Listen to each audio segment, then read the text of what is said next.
Если у вас карантин еще не снят, есть такое понятие, как зеленый туризм. Вы садитесь в свой автомобиль и едете, не скажу, что куда глаза глядят, а туда, куда бы вы хотели бы съездить, но никогда бы не поехали при других обстоятельствах. Мы так и сделали. Мы сели на авто и поехали в Винницкую область. Дорога заняла примерно 5 часов, по километражу это 350 примерно километров. В этом видео я покажу на нашем примере, что можно увидеть интересного в Винницкой области и какие места обязательно надо посетить. Поехали!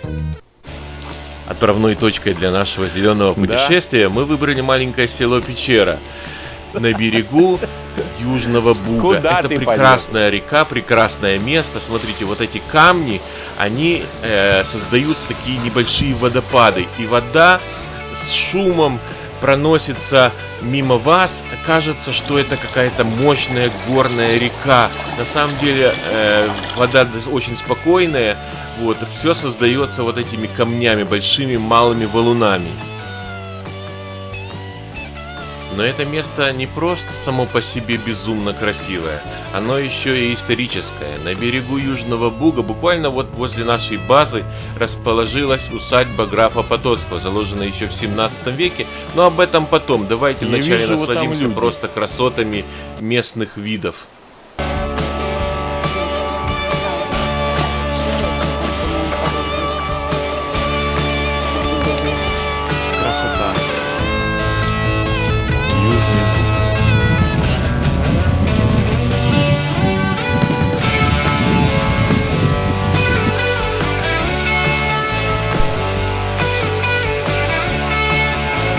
Мы сейчас попробуем пройти вниз по течению, немножко там видеть замечательные виды, замечательные пляжи.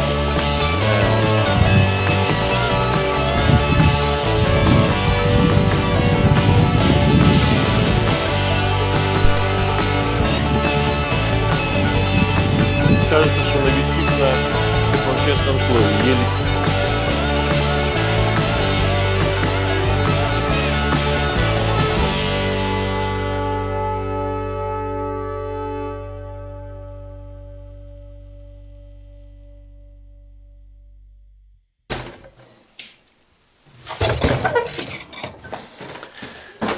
Пойдем на осмотр местных достопримечательностей. Блин, тут, замок с подвохом, да? Ну, надеюсь, дверь нормально.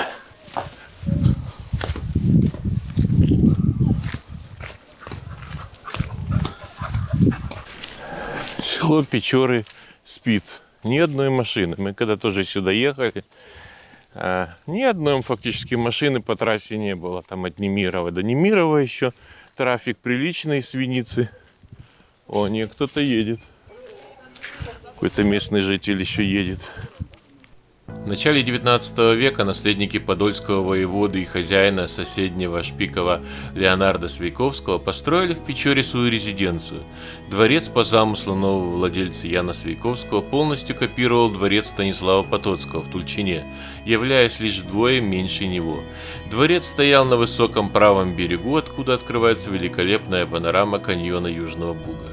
Свейковские построили на соседнем левом берегу величественный регулярный парк, заложенный еще молдавским воеводой Тукой.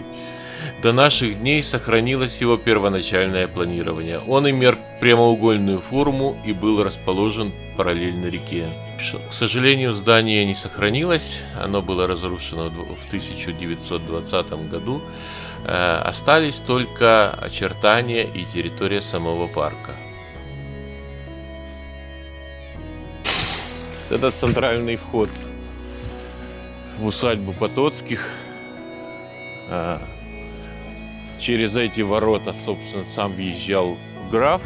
И центральная аллея, по которой мы сейчас пройдем, она вот видно прямо идет через весь парк туда, спускается потом по лестнице до Южного Буга.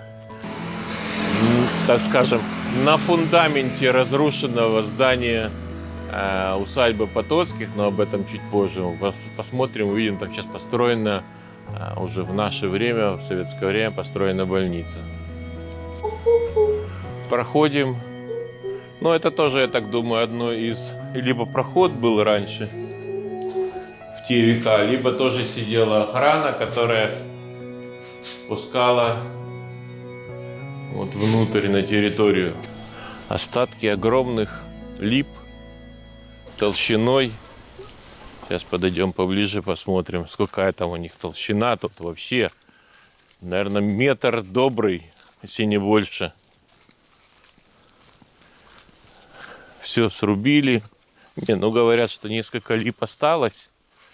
Но вот это вот кольца. Тут даже не сосчитать, сколько тут. В каждом ряду вот видно эти кольца. Сколько тут колец. Ну и центральная аллея, ведущая, собственно, к самому дворцу, замку, бывшему замку-дворцу, усадьбе Потоцких. Вот эти камни, это все осталось еще с тех времен. Вот что характеризует, что вроде как бы, да, разбито немножко, побито, поломано. Но камни, вот эта аллея, это все еще, каждый камень имеет свою историю, и им уже лет по 200 так точно.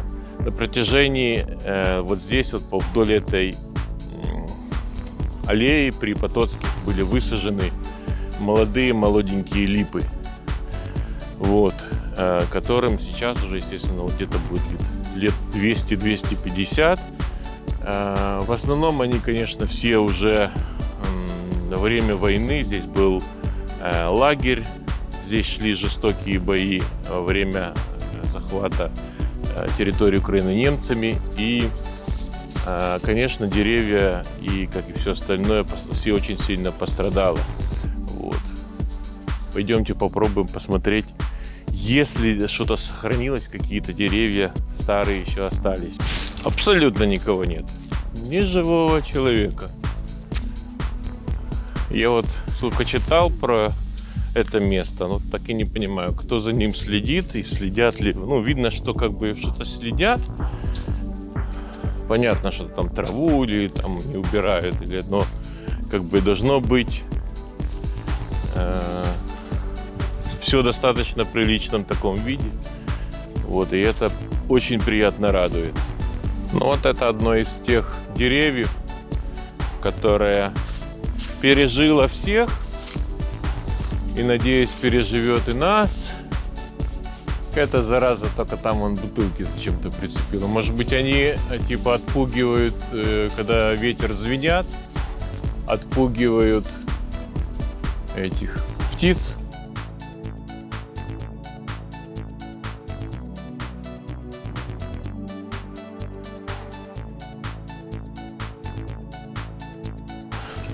О, смотри, там какая-то белая лошадь. Это, наверное, уже что-то из современного. Ну и мы подходим, собственно, в самой усадьбе. Самой усадьбе, бывшей усадьбе. Сейчас это вообще на вид не усадьба. Что такое там собака? Скульптура. Это дети Потоцких. Девочка и еще девочка. Причем из нее хотели сделать Венеру. Вот. Да, слушай, без двух рук. Я думал, хоть без одной. Но это такое в стиле комсомольцы, добровольцы. Да? Ну, кто тебе не нравится? Кто тебе не нравится? Вот это? Блин, она вообще без пальцев. Ё-моё. Блин, не, Советский Союз. Советский Союз. Где же такие модные кроссовки были в Советском Союзе? Я не помню. Герб Советского Союза. Да не бойся ты. Она тоже готова стать Венерой.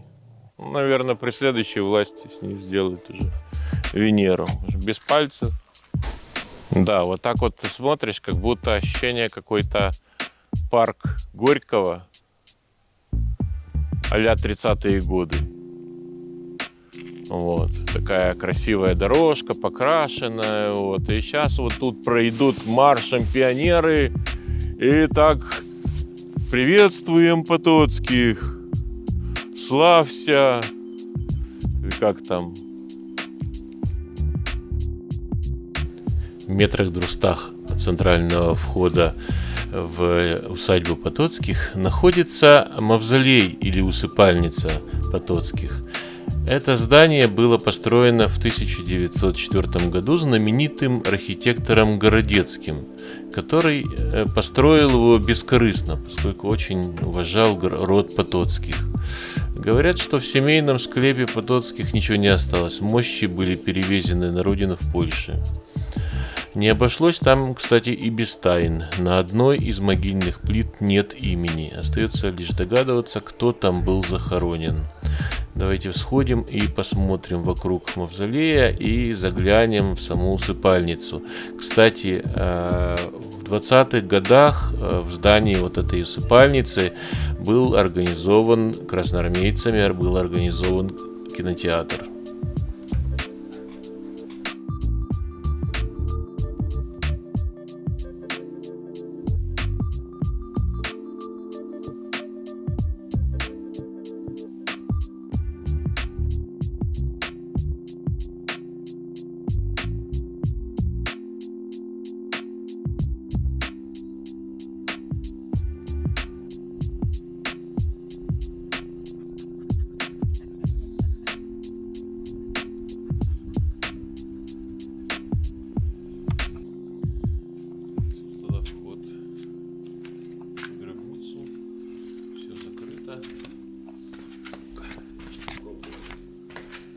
Вниз. Что-то видно.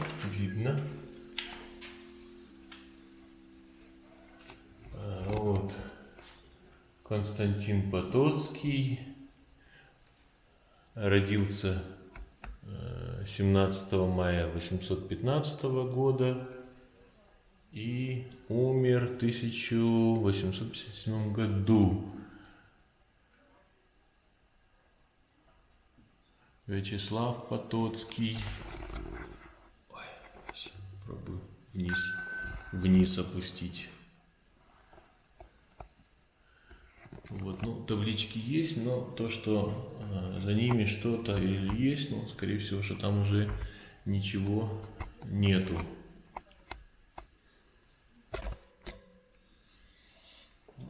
И, собственно, все на замке, но тем, кто молится и в памяти, могут, по крайней мере, подойти сюда.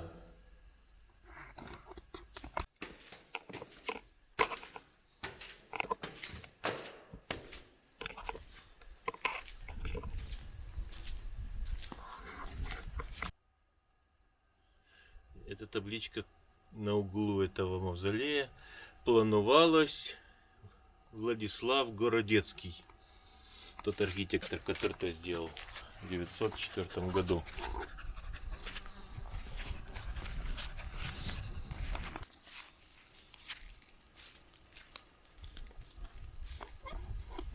Зачем вот это было выкрашивать? Ну, красиво. Оно, знаешь, как это визуально отделяет. Мишка? Мишка какает? Это рыбки сбоку. Я думал, что это он уже наложил. Это рыбки. Он, сука, не знает, как от них уйти. Бля. Страшный зверюга. Страшная зверюга. Ай, чернобрывцы. Это да. Чернобрывцы. На месте особняка Потоцких находится больница, да, как она называется, областная больница, ну, короче, реабилитационный центр.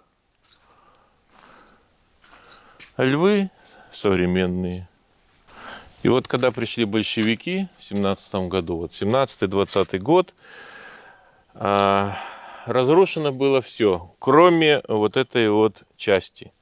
Вот эта часть, можно сказать, фундамент, да, фундамент плюс вот этот цокольный элемент, это осталось от старого дворца. То есть все, что сверху, это уже было достроено в советское время. А низ, как бы, наверное, хотели снести, но там, может быть, еще остались какие-то погреба, либо эти самые, как это сказать, погреба, не погреба, подвалы, в которых хранилась золотишко. Вот. Но это уже пойдет в другой серии нашего видео. В рубрике «Скандалы и расследования». А какое тут может быть настроение, когда в прекрасном месте, прекрасную территорию вот просто реально убили за последние 100 лет? Да, ровно 100 лет, да, если там где-то считается в 2020 году, вот, ее просто убили. Ну как, мне жалко, например, я не знаю, как кому, когда смотришь, вот, те, кто не знает, например, что это за территория, да, то, может быть, им пофиг, красивый дом, да, привезли тут, о, красивое, прекрасное здание. Тем, кто знает, что это бывшее имение графьев, вот, и тот, кто знает, тот, кто имеет, так сказать, представление о жизни в те времена. Я как историк, как журналист могу себе представить, вот, как это все было в те годы и как, ну, что было бы на сердце, если кто-то видел вот это безобразие, когда вот эти балкончики, ну, это просто пипец. Шарпано. Вот это еще тех времен. Какое-то видно, что было окно. Окно такое вот заложили кирпичами и закрасили. А вот эта птичка мне явно напоминает бронзовую птицу с одноименного рассказа. Кто там написал ее, не помнишь? Ну, фильм точно, наверное, все смотрели, кому 40, 50, 60 и так далее лет, знают, что такое бронзовая птица. Знает этот фильм. Вот очень мне напоминает. Так вот, правда, она там стояла на доме, на балкончике, да. А тут еще тут змея какая-то, а там можно снизу ее, она будет как будто на доме. Ну, красиво. Красиво, но сердце болит. Кстати, еще один момент, я вам забыл сказать. Вот эти вот штучки, как я не знаю, как это называется, оградка или как, это действительно еще со времен Потоцких. Вот. Они, конечно, уже покрашены. Где-то там будет у нас они в оригинальном виде. Но это вот действительно ручная работа. И в свое время мастера при Потоцких делали вот так вот. Ограждение. Вот они там есть не покрашенные. Но туда уже, наверное, не пойдем, бо там темно. Вот они, эти оригинальные камни. Это все ручная работа при Потоцких. Вообще парк очень большой. Мы тут просто сейчас немножко, мы как бы находимся в центре.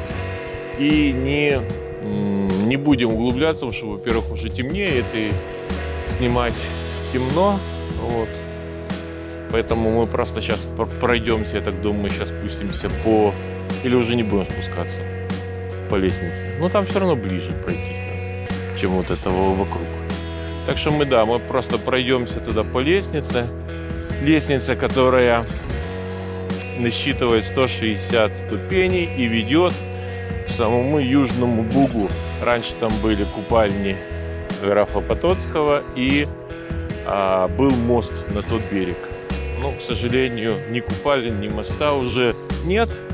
Лестница в полуразрушенном состоянии. Так, что здесь происходит? Девочки. Да уже там темно, ни хрена не видно.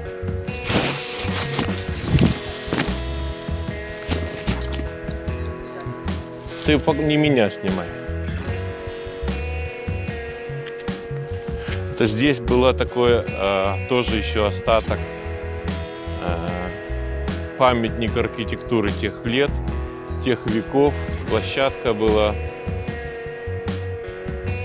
Темновато, конечно, приходится использовать прожектор, но что поделаешь.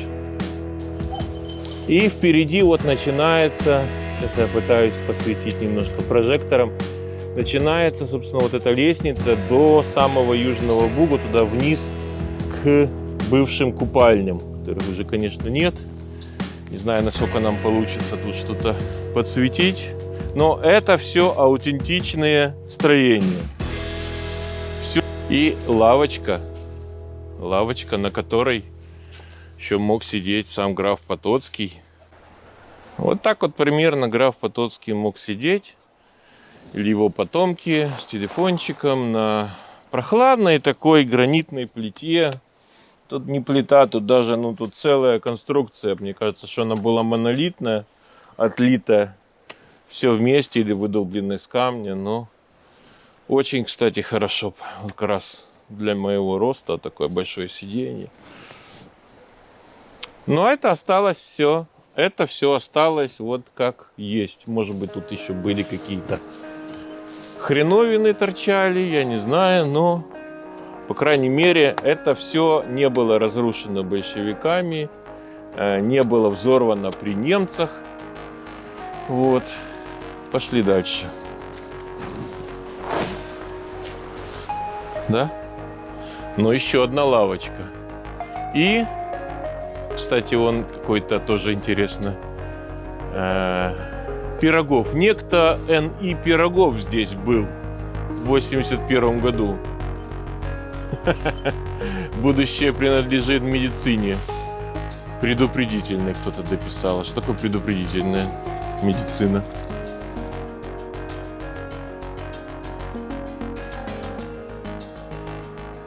Тоже стало совсем темно. И совсем ничего не видно, даже с сильным, таким относительно сильным прожектором. Видно, наверное, только меня уже. Бо нифига не видно. 1958 год. Тут написано, но вы его тоже этого ничего не увидите. Блин. А скульптура явно будет видна. Это мы спустились уже в самый низ. Скульптура явно видна, потому что она белая. Белая девушка с голой попкой. Очень красиво. Не, ну какая падла туда прицепила мух? Вот вы мне скажите.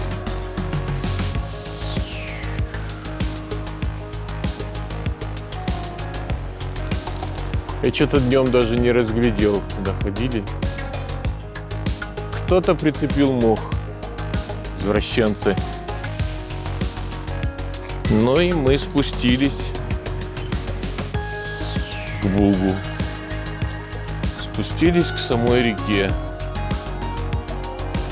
Вот такое получилось небольшое путешествие, небольшая прогулка по графским угодьям. Если вам понравилась эта экскурсия, ставьте лайки, подписывайтесь на мой канал. Впереди еще много-много интересного. Не переключайтесь. Всем пока!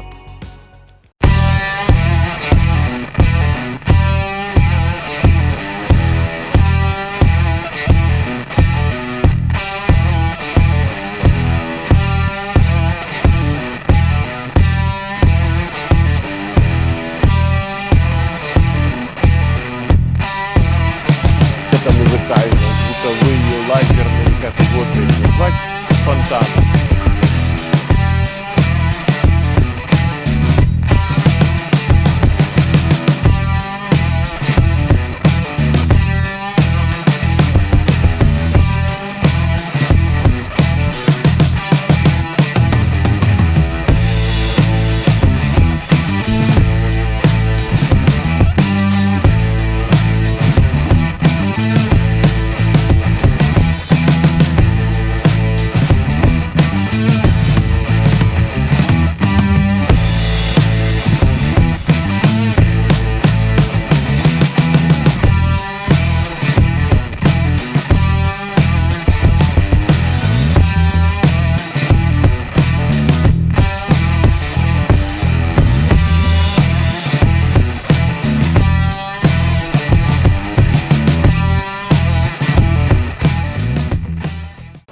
На самом деле было очень страшно. Честное слово. Вот там вот ходишь, темно, страшно. Духи и птицы. А-а-а.